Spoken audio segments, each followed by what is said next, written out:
The wine glass shattered before she even realized she dropped it.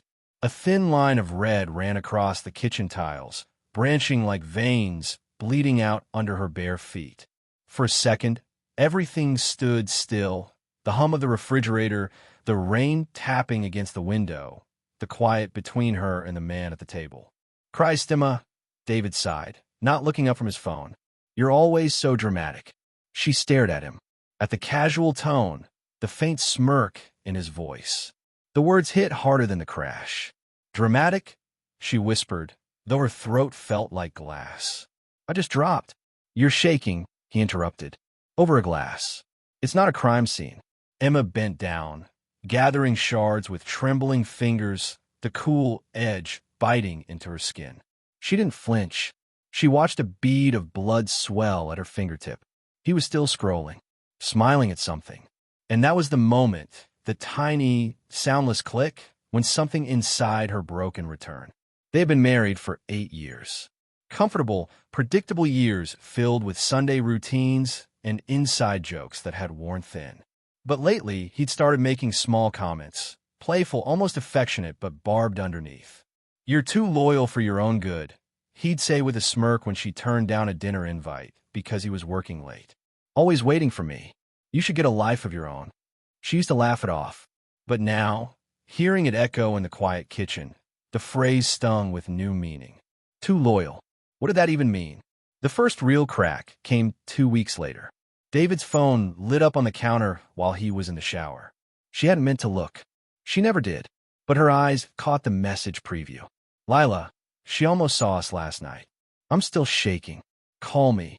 Emma's heart seemed to forget how to beat, then overcompensated, hammering against her ribs.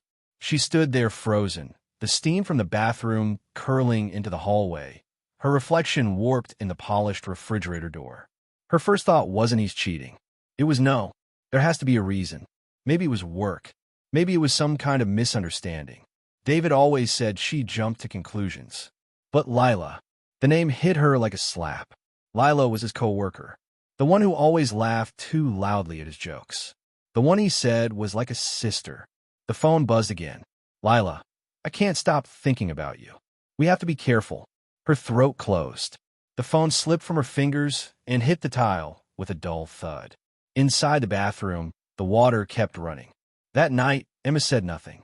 She lay beside him in bed, listening to the rhythmic sound of his breathing, the faint glow of his phone lighting up the nightstand. He had a lock screen now. Her mind spun through every moment, replaying months of small signs she'd ignored. Late meetings, whispered calls, his sudden obsession with space. And yet, some part of her still clung to denial. She told herself she needed proof. Something undeniable. Something that would shatter the fog of maybe. The proof came on a Tuesday. David said he was staying late for a project deadline. But Emma's stomach knotted as soon as he left. Something about the tone. Too smooth. Too easy. She waited 10 minutes before grabbing her coat. Rain had started again. Soft, relentless. She drove to his office downtown, her hands gripping the wheel so tightly her knuckles ached. She told herself she just needed peace of mind, that she'd drive past, see the lights on, and laugh at her own paranoia. But when she pulled into the parking lot, the building was dark, except for one window, his office, and a shadow moving inside. She parked across the street, her heart hammering so loudly it drowned the rain. She saw him, David, standing close to Lila. Too close. Her head tilted back in laughter, his hand brushing her arm. It wasn't what he was doing, it was how he looked at her. Tender. Familiar.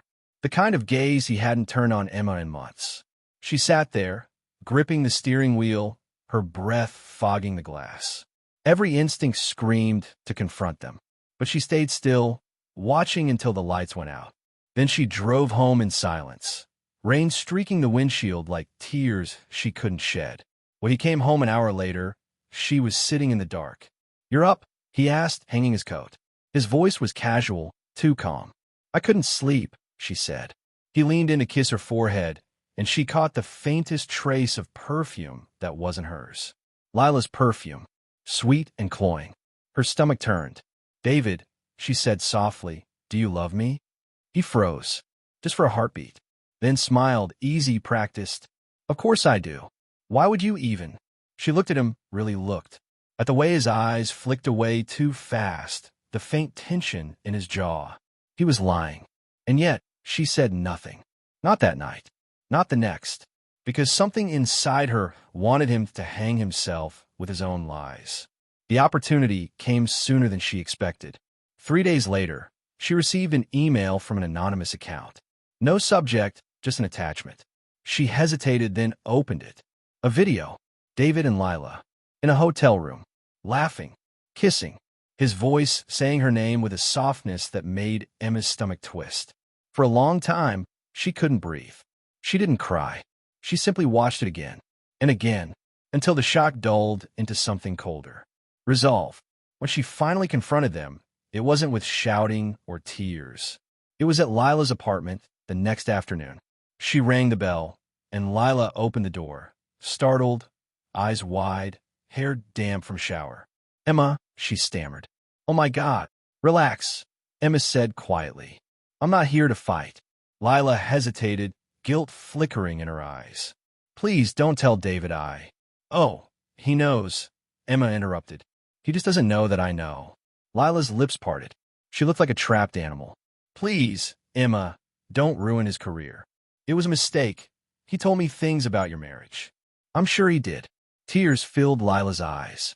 "Please, I'm begging you, don't expose him. He said you'd never understand, that you were too loyal." The words sliced clean through her. "Too loyal." Emma smiled, slow and deliberate. "You're right. I was." Then she handed Lila a small flash drive, the same video she'd been sent. "Keep it. Consider insurance. Because the next time he lies to either of us, it goes public." Lila's face drained of color. "Emma, please. Tell him," she said, turning toward the door. "Tell him I forgive him. And then, softly, tell him that's what should scare him most." That night, David came home pale and silent. He didn't ask how she knew, didn't even try to deny it. He just sat there at the table, hands trembling. "Are you leaving me?" he whispered. Emma looked at him, the man she'd once thought she'd die for. "No," she said. "You're going to stay and live with what you did." He stared at her, eyes wet, realizing the truth. Forgiveness was a prison. As she turned away, the light caught the faint scar where the glass had cut her hand weeks ago, thin, almost healed, but still visible. A reminder that some wounds close, and some just learn how to stop bleeding.